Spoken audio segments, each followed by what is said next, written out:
रामचरितमानस हिंदुओं के नज़दीक एक मुक़द्दस और मजहबी किताब है। इस किताब पर बहुत सारे लोगों को एतराज़ भी है। सबसे बड़ा रामचरितमानस पर एतराज़ ये किया जाता है कि इस किताब में ज़ात पात की बुनियाद पर इंसानों में तफरीक़ की गई है। तमाम इंसानों को बराबरी का दर्जा नहीं दिया गया है। दूसरा एतराज़ ये किया जाता है कि इस किताब में औरतों को इज़्ज़त और एहतराम की नज़र से नहीं देखा गया है। हाल ही में बिहार के वज़ीर तालीम चंद्रशेखर यादव ने रामचरितमानस पर एतराज़ किया। मीडिया में बाज़ाब्ता उन्होंने बयान दिया और उनकी वीडियो सोशल मीडिया पर वायरल होने लगी। टीवी चैनलों ने इसी पर डिबेट करना शुरू किया और सारे एंकर ये कहने लगे कि रामचरितमानस पर एतराज़ करने की, तनकीद करने की इजाज़त नहीं दी जा सकती है। जब डिबेट में शामिल होने वाले प्रवक्ता और एक्सपर्ट सबूतों की बुनियाद पर कहने लगे कि रामचरितमानस का ये जो हिस्सा है, ये जो पार्ट है, उसमें वाज़ेह तौर पर इंसानों को ज़ात पात की बुनियाद पर तकसीम किया गया है, औरतों को इज़्ज़त और एहतराम की निगाह से नहीं देखा गया है, तब ये एंकर चीख पड़े और कहने लगे अगर आप रामचरितमानस पर तनकीद करेंगे तो कुरान पर भी तनकीद करनी होगी। अगर आप रामचरितमानस में कमियां निकालना चाहेंगे तो कुरान में भी कमियां निकाली जा सकती है। यहाँ तक कह पड़े ये एंकर कि अगर आप रामचरितमानस पर तनकीद कर रहे हैं तो फिर आपके अंदर कुरान करीम में कमियां निकालने की और तनकीद करने की हिम्मत क्यों नहीं है। इसी मौजू पर एक डिबेट हो रही थी एबीपी न्यूज़ पर और उस डिबेट को होस्ट कर रही थी रुबिका लियाकत।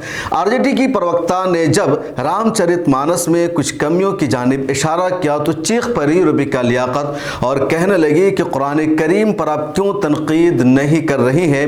पहले आप ये क्लिप सुनिए। क्रिटिकल एनालिसिस आप किसी और धर्म के ग्रंथ के बारे में करके बताइए प्लीज। इज़िया Yadav ji, try and do it with any other religion. Let me complete Rubika ji. Yes, please let me complete Rubika ji, please let me complete my statement। आप भी स्त्री हैं, आप भी नारी हैं। रामायण में लिखा है ढोल गवार शूद्र पशु नारी सकल तारण के अधिकारी। आप इसको जस्टिफाई करती हैं? ये रामायण रामचरितमानस में लिखा है। आप आज ये कह रहे हैं, एक तो मुझे नहीं, आप मेरी बात सुनिए, ठीक है। तो ऐसी बहुत सारी चीजें दूसरे ग्रंथों में भी लिखी हुई हैं। शुरू करें हम। Are you going to talk about Quran today? अगर miss Yadav, I challenge you। Quran में भी ऐसी बहुत सी चीजें लिखी हैं। चलें, आप चर्चा करेंगी? What? आप करेंगी चर्चा? आपने मुझे करेंगी चर्चा? बुलाया है, कुरान पे डिस्कस करने के लिए बुलाया है। कुरान नहीं, मैं ये कह रही हूँ रामचरितमानस हो या कुरान हो, सिटिंग हियर, अगर ये ग्रंथ है, अगर ये धार्मिक ग्रंथ है तो इनको छोड़ दीजिए। इनका क्रिटिकल एनालिसिस करने की आपकी कोई हैसियत नहीं है और ना किसी और की हैसियत होगी। ये क्रिटिकल एनालिसिस के लिए नहीं बना है। ऑफ कोर्स आई हैव संविधान बी आर अम्बेडकर ऐसा है। रुबिका लियाकत ने रामचरितमानस पर होने वाले एतराज़ से बचने के लिए कुरान करीम का सहारा ले लिया और कहा जिस तरह कुरान एक मजहबी किताब है उसी तरह रामचरितमानस भी एक मजहबी किताब है। फिर सिर्फ रामचरितमानस पर ही एतराज़ क्यों, कुरान करीम पर एतराज़ क्यों नहीं? रुबिका लियाकत को पहले ये बात मैं समझाना चाहूँगा कि कुरान करीम में और रामचरितमानस में ज़मीन व आसमान का फ़र्क है। हो सकता है रामचरितमानस हिंदुओं के नज़दीक मुक़द्दस हो, उनकी मजहबी किताब हो, मुसलमानों के नज़दीक भी बहुत सारी मजहबी किताबें हैं, लेकिन हर एक का दर्जा है। रामचरितमानस 15वीं सदी में लिखी गई है जब हिंदुस्तान में अकबर की हुकूमत थी।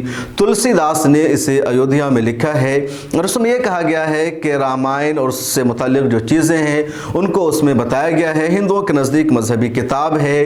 अदब की दुनिया में भी यानी हिंदी अदब में भी इसका बहुत बड़ा मकाम आता है और हिंदू उसे इज़्ज़त की निगाह से देखते हैं और मुसलमानों ने कभी भी हिंदुओं की किसी मजहबी किताब पर कोई तनकीद नहीं की है। उनका नज़रिया उनके हवाले। लेकिन कुरान करीम से इसका मवाजना नहीं किया जा सकता है। कुरान करीम अल्लाह ताला की किताब है और अल्लाह ताला का कलाम भी है जो हज़रत जिब्रील अमीन के ज़रिए नबी करीम सल्लल्लाहु अलैहि वसल्लम पर नाजिल हुआ वही की शक्ल में, यानी पूरा कुरान वही इलाही है और वो जो पूरी कुरान की शक्ल है उसमें इंसानों का एक भी कलाम नहीं है। जहाँ तक बात है एतराज़ करने की, बहस करने की, तो कुरान करीम पर हर ज़माने में बहस हुई है, उसकी तफसीर की गई है, उसकी तशरीह की गई है और मुख्तलिफ़ लोगों ने अपने अपने अंदाज से बहस की है। कभी भी उलमाए किराम ने या किसी ने भी कुरान करीम पर बहस करने से नहीं रोका है। हज़ारों लोगों ने कुरान करीम में खामियां निकालने की भी कोशिश की, तनकीद करने की कोशिश की, लेकिन कभी भी उनको अपने मकसद में कामयाबी नहीं मिली। वजह यही थी कि कुरान करीम वही इलाही है, अल्लाह ताला की किताब है जो पैगंबर मोहम्मद सल्लल्लाहु अलैहि वसल्लम पर नाजिल हुई। दूसरी तरफ तुलसीदास की लिखी हुई जो रामचरितमानस है, एक इंसान की लिखी हुई है जो खुद हिंदू कह रहे हैं या जिनको भगवान या उसका अवतार मानते हैं, उनके नज़रिए के मुतालिक लिखी हुई किताब है। अगर आप मुआजना करेंगे कि जिस तरीके से रामचरितमानस हिंदुओं के यहाँ मुक़द्दस और मजहबी किताब है, उसी तरह से मुसलमानों के नज़दीक कौन सी मुक़द्दस किताब हो सकती है, तो उसका मुआजना किया जा सकता है शेख सादी रहमतुल्लाह अलैह की लिखी हुई गिलिस्ता और बोस्ता से, या मौलाना जलालुद्दीन रूमी की मसनवी से, या कुछ और जो फ़िक़्ह में किताब है हिदायत से, या बल्कि अशार की जो किताबें हैं, या शाह वलीउल्लाह हुज्जतुल्लाहिल बालिग़ा, इस तरह की किताबों से मुआजना तो किया जा सकता है, लेकिन कुरान करीम से बिल्कुल भी नहीं, अहादीस से भी नहीं, सहीह सित्ता, बुखारी शरीफ, मुस्लिम शरीफ, मुस्नद अहमद, इन सब किताबों से भी नहीं किया जा सकता, क्योंकि वो अलग ही स्टेटस है। हाँ, क्योंकि अदब की किताब है और इसमें एक नज़रिया पेश किया गया है हिंदुइज़्म का। तो उस तरह की जो हमारे यहाँ अदब की किताबें हैं, जिसमें फ़ारसी में बड़ा नाम वही गुलिस्तान बोस्ता का है या मसनवी मौला रूम का है, इन सब को उसके मुकाबिल या उनसे मुआजना किया जा सकता है। आगे हम आपको रुबिका लियाकत की एक और क्लिप सुनाएंगे और उसको उस एतराज़ का जवाब भी देंगे, लेकिन पहले यहाँ पर यह सुनिए कि बिहार के वज़ीर तालीम चंद्रशेखर यादव ने कहा क्या जिस पर इतना हंगामा हो गया। मनुस्मृति को जलाने का क्यों काम किए? इसलिए कि मनुस्मृति में एक बड़े तबका के खिलाफ 85% लोगों के खिलाफ अनेकों गालियां दी गई। रामचरितमानस का क्यों प्रतिरोध हुआ? किस अंश का प्रतिरोध हुआ? अधम जात में विद्या पाए, भयहु जथा ही दूध पिलाए। यानी अधम मतलब होता है नीच। दुनिया के लोगों सुनो, आपके माध्यम से कहना चाहता हूं, नीच जाति के लोगों को शिक्षा ग्रहण करने का अधिकार नहीं था, और उसमें कहा गया है कि नीच जाति के लोग शिक्षा ग्रहण करके जहरीला हो जाते हैं, जैसा कि सांप दूध पीने के बाद होता है। हम इस सवाल मैं इसलिए ये बात कहता हूं कि इसी चीज को कोट करके बाबा साहब अम्बेडकर ने दुनिया के लोगों को बताया, ये जो ग्रंथ हैं नफरत को बोने वाले, एक युग में मनुस्मृति, दूसरे युग में रामचरितमानस और तीसरे युग में गुरु गोवलकर का बंच ऑफ थॉट, ये दुनिया को नफरत, हमारे देश को, समाज को नफरत में बांटती है। नफरत देश को महान नहीं बनाएगा, जब भी कभी महान बनाएगा तो मोहब्बत ही बनाएगा। 1927 में महार आंदोलन किए। तो आपने सुना चंद्रशेखर यादव को, उन्होंने किस तरह एतराज़ किया है। इनके इस एतराज़ पर हंगामा हुआ, दबाव बनाया गया, माफ़ी मांगा जाए, लेकिन चंद्रशेखर यादव ने माफ़ी मांगने से इनकार किया और दोबारा कहा कि माफ़ी उन लोगों को मांगनी चाहिए जो इसको सपोर्ट करते हैं। आप सुनिए इनको। रामचरितमानस को लेकर कही कि उत्तरकांड, सुंदरकांड, अरण्यकांड को लेकर कही, संपूर्ण रामचरितमानस के लिए नहीं कही भाईजान। उत्तरकांड, सुंदरकांड में जो छंद हैं, ढोल गंवार शूद्र पशु नारी सकल तारना के अधिकारी, कौन गा रहा है? कौन कैसेट बेच रहा है? वही धर्माचार्य लोग कैसेट बेच रहे हैं। ढोल पीटने पर बजेंगे, गंवार भी पीटने पर ठीक होंगे। तारना माने क्या होता है भैया? पीटना। तारना मतलब उबारना भी होता है। आपके शब्द में होंगे, हो सकता है यथास्थितिवादी, मेरी बात समझ, यथास्थितिवादी। आप ये बताइए कि ढोल गंवार शूद्र पशु नारी सकल तारना के अधिकारी, तो ढोल ही, गंवार ही, शूद्र और पशु नारी ही, द्विज नहीं। इसका मतलब द्विज को तारने की जरूरत नहीं है ना आपके हिसाब से? द्विज को तारने की जरूरत नहीं है भैया, मतलब द्विज पहले से तारे हुए हैं। कमजोर होता आप बात समझिए, आप वही मनुष्य जाता है भगवान के पास, आप मेरी बात सुनिए ना। ढोल ही तारने लायक है, ठीक है, ढोल जब तक गंवार ही तारने लायक है। ढोल को जब तक उसके चमड़े को टाइट नहीं कीजिएगा बजेगा नहीं। वही ढोल ही तारने लायक है, गंवार वही वंचित का चमड़ा टाइट करने लायक है, नारी, संपूर्ण नारी जाति का चमड़ा टाइट करने लायक। आप किस बहस में आ गए? आप हमसे इंटरव्यू करने आए हैं कि आप बहस में आए हैं? सो बताइए, अगर बहस करना है तो बहस करिए, फिर धर्माचार्य को बुला के बहस करिए। अब तारना का अर्थ हमको समझा रहे हैं, तारना का अर्थ लोगों को समझाइए। अब बात समझिए, ढोल गंवार शूद्र पशु नारी सकल तारना के अधिकारी, तो मतलब नारी ही क्यों, पुरुष क्यों नहीं तारना के अधिकारी? और आप सही हैं कि तारना मतलब होता है। आज भी आप नारी सशक्तिकरण क्यों करते हैं? आप पुरुष क्यों नहीं करते हैं? आप मानते हैं ना, आप सरकार में हैं, मानते हैं ना कि नारी जो है यही ना कमजोर है, क्यों उसकी जरूरत क्यों पड़ गई भाईजान? हजारों साल से जिन लोगों ने अपना एकाधिकार रखा वो आज भी अपने एकाधिकार को सुरक्षित करना चाहता है। इसलिए महागठबंधन सरकार की ये महत्वाकांक्षी योजना है कि नारी को हम सशक्तिकरण करें। अब इसका मतलब क्या हम तारें?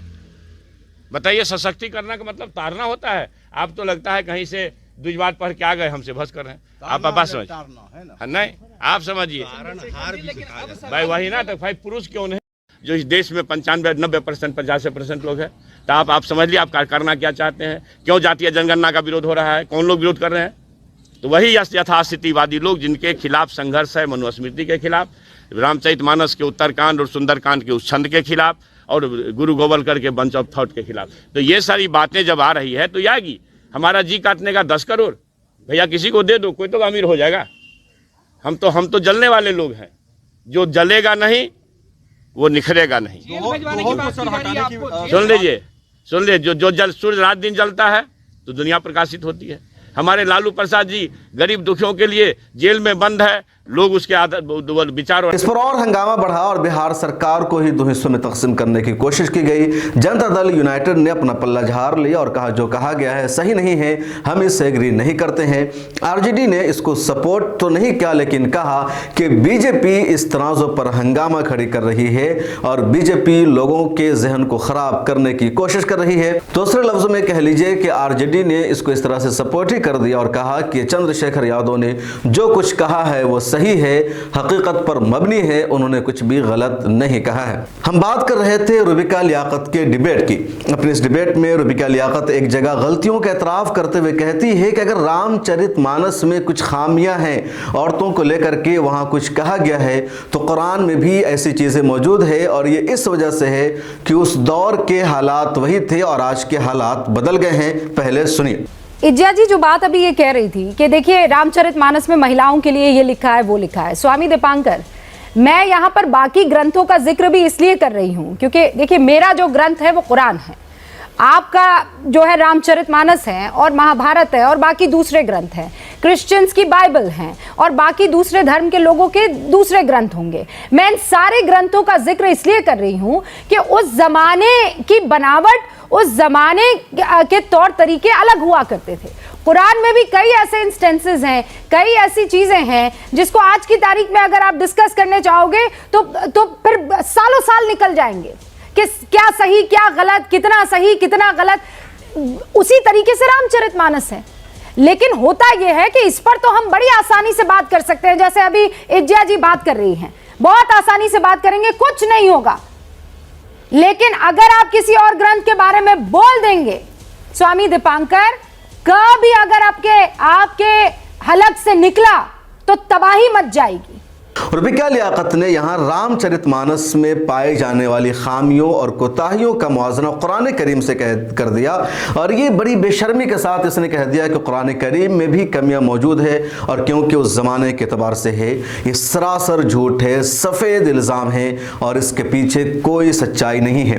कुरान करीम क़यामत तक के लिए है और हर ज़माने के एतबार से कुरान करीम है। कुरान करीम में कोई भी एक ऐसी चीज़ नहीं दिखाई जा सकती जिसके बारे में ये कहा जाए कि उस वक्त के लिहाज से है और अभी के दौर में या आने वाले दौर में कुरान करीम की आयत साबित या फिट नहीं हो सकती है। कुरान करीम ने उसूल को बयान किया है। कुरान करीम ने सिर्फ नमाज की फ़र्जियत को नहीं बयान किया है, न सिर्फ ये बताया है कि एक मुसलमान के लिए क्या क्या करना ज़रूरी है, बल्कि कुरान करीम पूरी इंसानियत के लिए है, पूरी दुनिया के लिए, पूरी कायनात के लिए है। और यही वजह है कि पूरी कायनात को कैसे चलना चाहिए, दुनिया का निज़ाम किस तरह होना चाहिए, इंसानों को कैसी ज़िंदगी गुजारनी चाहिए, क्या क्या हो सकते हैं, क्या क्या हुआ है, उन चीज़ों को कुरान करीम ने बयान किया है। कुरान करीम में तारीख़ है, कुरान करीम में मज़हब है, कुरान करीम में साइंस है, कुरान करीम में सेहत, यानी जितने उलूम दुनिया में हो सकते हैं उन सब की कुलियात को कुरान करीम ने बयान किया है। और यही वजह है मैं डंके की चोट पर पूरे यकीन और एतमाद के साथ कह रहा हूँ, रुबिका लियाकत की मालूमात में इस बात का इजाफ़ा करना चाहता हूँ और उन तमाम लोगों की मालूमात में जो ये कह देते हैं कि कुरान करीम आज से 1400 साल पहले नाजिल हुआ, लिहाजा आज के हालात में कुरान करीम सही नहीं हो सकता या आज के तमाम मसाइल का उसमें आता नहीं हो सकता, ये सरासर गलत फ़लसफ़ा है। कुरान करीम की जितनी अहमियत 1400 साल पहले के हालात के लिए थी, उतनी अहमियत आज के हालात में भी है और आने वाले हज़ारों सालों के हालात में कुरान करीम की अहमियत उसी तरह बाकी रहेगी। हर दौर में बड़े बड़े मुस्तशरिकीन ने, एक्सपर्ट ने, माहिरीन ने कुरान करीम में कमी निकालने की कोशिश की, कुरान करीम के आयत पर एतराज़ करने की कोशिश की, ये दिखाने की कोशिश की कि कुरान करीम में जो कुछ कहा गया है रिसर्च करके, तहक़ीक़ करके ये साबित कर दिया जाए कि यहाँ पर कुरान करीम की आयत गलत साबित हुई है। लेकिन ऐसा कभी नहीं हो सका। कुरान करीम की आयत को काट काट करके पेश किया जाता है, लेकिन कभी भी उन लोगों को भी इस मिशन में, इस नापाक एजेंडे में कामयाबी नहीं मिली। और यही कुरान का एजाज़ है, यही वजह है कि कुरान करीम एक मोजज़ा है, किसी इंसान का लिखा हुआ कलाम नहीं है, वो अल्लाह ताला की तरफ से नाजिल करदा किताब है, नबी करीम सल्लल्लाहु अलैहि वसल्लम पर और पूरी दुनिया के लिए है। लिहाजा दुनिया की किसी किताब से उसका मुआजना नहीं किया जा सकता।